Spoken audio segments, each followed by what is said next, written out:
Hi there everybody and welcome to the Toon Review YouTube channel. My name is Paul. Welcome to the Newcastle United news. Before we get cracking, as usual, if you do enjoy today's video, please give it the thumbs up.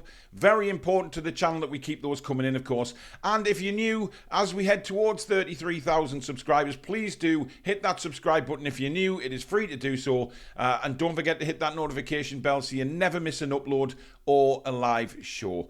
Right, let's dive in with today's news and we'll start off with Anthony Gordon. Now, Anthony Gordon, of course, went away with England in the Euros and was expected to play a decent part in the competition for England, helping them try and bring the trophy back to England. It didn't happen.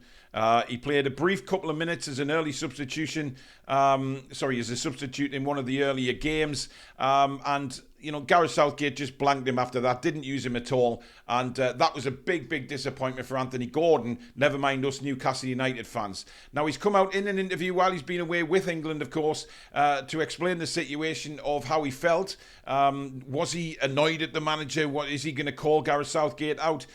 Not quite. We know the personality that Anthony Gordon has. He's not that kind of guy. He's not going to call anybody out. He'll just say it from his own prerogative. Now, what he did say about the lack of playing time was, I was disappointed just because of myself. I believe in myself so much. I feel unstoppable, especially at that point with the season I have had. I felt nobody could defend me or deal with me over 90 minutes. I felt I was ready to go and really impress people and help the country win the trophy. So to envision what I did, it was disappointing. Now, obviously, he's going to be disappointed. Footballers are going to be disappointed when they don't play in any games. And for me, how many times did we watch England and we would saying it, we were calling out for Anthony Gordon to come on and try and give us a little bit of a boost and improve England's attacking capabilities, because let's face it, they did not play well in the Euros. I know we got to the final, but nobody can say we played brilliant football to get there, because we didn't. It was Gareth Southgate football very much, and for some reason he doesn't like exciting players like Anthony Gordon. Now, he was asked if he did question Gareth Southgate on this, and he says, not really, I didn't really ask. I'm not really that type of guy. I just like to get on with what I want to do. I believed in myself, so even from the bench I was thinking, if he brings me on, I'm going to be ready and change the game. But it didn't happen. Now, that last bit there saying, but it didn't happen, clearly he was disappointed, and rightly so. The guy had a brilliant season last year. Let's not forget some of the performances he put in for Newcastle were of an incredibly high standard. And we all wanted Anthony Gordon to excel in the Euros and really put himself out there. Disappointing for us as fans, disappointing for him as a player. Now, my question is, has that disappointment knocked his confidence a little bit? Because we've seen the start he's made to the season this year. It hasn't been great. He hasn't looked himself. Now, many people can say, oh yeah, his head was turned by Liverpool. I truly don't believe that. Eddie Howe says it was because he came back to pre-season late. That could be the reason. That could be the exact reason. And I could be looking into it a very different way. But all I'm saying is, from a Newcastle fan's point of view, he was desperately disappointed that he didn't get to play much in the Euros. And could that have knocked his confidence? He said there at the start, he was expecting to go there and perform. After the season he'd had, he was on a high. He was ready to take on the world, so to speak.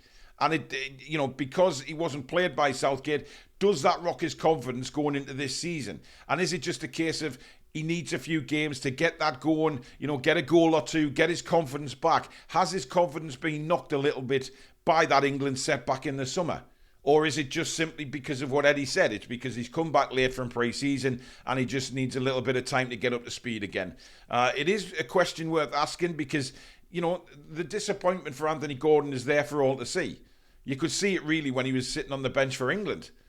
He was desperate to get on the field, and then seeing players that, I'm not saying are worse than Anthony Gordon, but different types of players to Anthony Gordon get ahead of him and get on the pitch and play a bigger part. I can understand why it's rocked him a little bit. But let me know in the comments, do you think that could be one of the reasons why he's had a slow start to the season? Or do you go with what Eddie's saying? It's just because, he's been away with England and he's had a late start to the season and it's just a question of getting up to speed. It's a very interesting one, isn't it?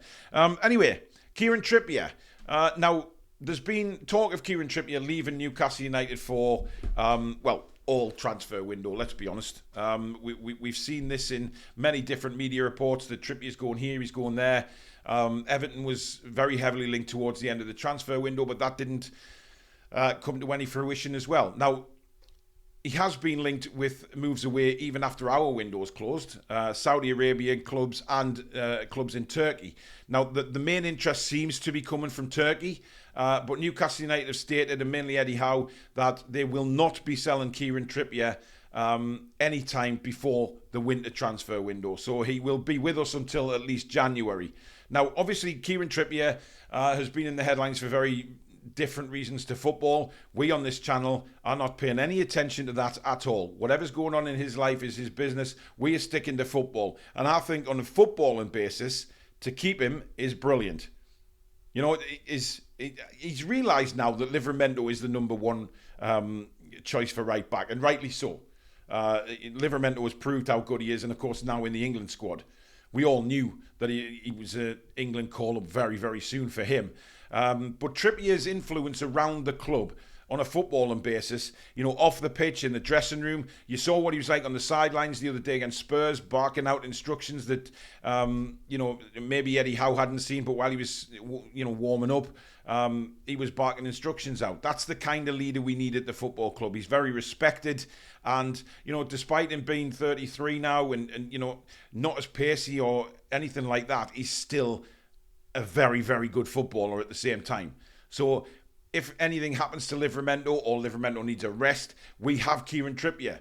And for Newcastle United to say that is a massive bonus, because if Trippier went in that transfer window and then we lost another defender to suspensions or injuries, we haven't got a lot left there. And specialist right backs. We can say, Emil Kraft plays there, but he's been learning his trade at centre-back for a season and a half now. So it's a catch-22 for Newcastle United, but I am very glad that Kieran Trippier is staying, because, I'm a fan of his. No, I don't think he should be number one on the team sheet anymore. I think that's Livramento now for right back. But what a guy to have in reserve, man. What a guy to have in reserve. He may leave in the winter, he may go in January, but for now, Newcastle United say that Kieran Trippier is going nowhere. Now, a couple more injuries to talk about. Joe Willock. Good news on Joe Willock is that he should be back for the Carabao Cup game at Wimbledon.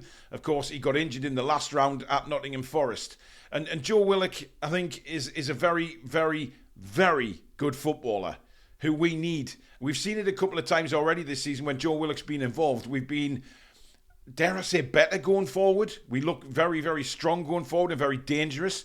Against Forest, we were on fire before he went off. We got that early goal, but, after the goal, we still went at it. But when he got injured, we seemed to sort of take a backward step. Now, I know we've done that in a couple of games already this season, even when Joe Willock hasn't been involved. But I think he's an important part of the puzzle for Eddie Howe. I really do. He can play left side, he can play in the middle.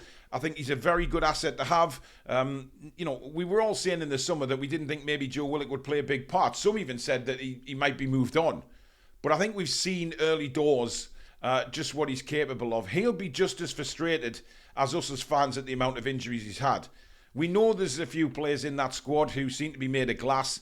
I just hope that Joe Willock isn't going to be one of them. And the massive injuries had, I just hope he manages to get healthy again and stay fit, because I think he's a complete asset to us when he does play or he comes on as sub. He can change a game. But we've looked so good going forward when Joe Willock's been in the side. So it's great news for us that he's coming back. It's not a long-term injury for Joe Willock, and hopefully we'll see him at Wimbledon. Now, on the disappointing side, we have Sven Botman. Now, throughout the summer, Sven's been putting lots of pictures on his Instagram and his social media of him working, showing footballs on a pitch and saying he's working hard to get back. And I think there was a consensus, or a rumour certainly started, that we could see Sven Botman back as early as next month. That isn't going to happen. Newcastle United have turned around and said that we won't be expecting Sven Botman back until December, which is a big blow. And, I saw a couple of remarks on social media yesterday saying from Newcastle United fans, well, now we look stupid because we didn't get a centre-back in the transfer window. and it all goes back to the gay saga, etc. However, the fact that Sven Botman will be coming back is a bonus. I think it's massive, but I can understand the club taking this cotton wool style with him. Obviously, Bunce has come in and he's going to be a lot more protective of the players coming back from injuries than we were last season. There's no doubt about that. He's got a proven track record with looking after players, and I think he's a brilliant addition to the backroom staff. And Sven Botman, we can't take a risk on a player this good. The club have to get it right. They have to make sure that Sven Botman is 100% ready to go. Not 90, not 85, not nothing. 100% ready to go and 100% fit. Because when we have Sven Botman in the side, performing at his very best, he's an elite footballer. When he came back from injury last season, he didn't look right. He didn't look quick. He looked slow. He looked sluggish. And then, of course, the rest is water under the bridge. We know the story after that. But it is a disappointment for Sven because I think Sven wants to be on the pitch. I think he proved that again last season when he sort of said, no, I don't want to get surgery. I want to be on that pitch. I think he had the Euros in his mind as well as, performing for Holland. But it all came crumbling down. And I think Sven himself will probably take things a little bit more, or listen to the medical staff a bit more maybe this time around, and come back when he's fit and properly ready so that we don't take any risks on him. So Sven Botman, unfortunately, won't be back until December. Now, finally, Steve Nickson, of course, who's played a massive part in Newcastle United's transfer system over the last few years, has had to take a step back under Paul Mitchell's guidance.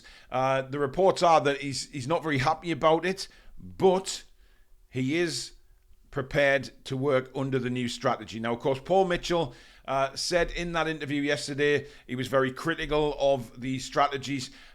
Yes, he was talking about PSR sometimes, but other times he was talking about the system at Newcastle United. Whether we agree or not, he's on the inside. He can see what's going right and what's going wrong and what needs putting right. And at the minute, Mitchell is now the top man. This is what he's been brought in to do. And look, we've said many, many times that if we want to be an elite football club, guys, we've got to act like one. And that means making tough decisions. And it also means the current staff have to get in line with what the new guys want to take us forward. Paul Mitchell's got a fabulous CV. There is no doubt about that. He's got great connections in the game, but he's very experienced as well. And I think we have to put our trust in Paul Mitchell to take this club forward on the transfer side. I'm not sure about Darren Eales, for what he does. I'm still 50-50 on him. But I do genuinely believe that Paul Mitchell is the right man to take us forward, and people need to get in line with what he wants because everybody's singing off the same hymn sheet. Yes, it's a cliche, but it helps the football club at the end of the day. And I think Steve Nickson, yes, he said he's disappointed. However, he's now happy to get on board with the new strategy. Whatever that may be from Paul Mitchell, we will obviously see that in future windows going forward. But we have to put our trust in these people that are there now. It's been a bit of a rocky time with news coming out in Newcastle United the last couple of days, hasn't it? A bit of doom and gloom. But I think we as fans now, we have to trust the guy that's there.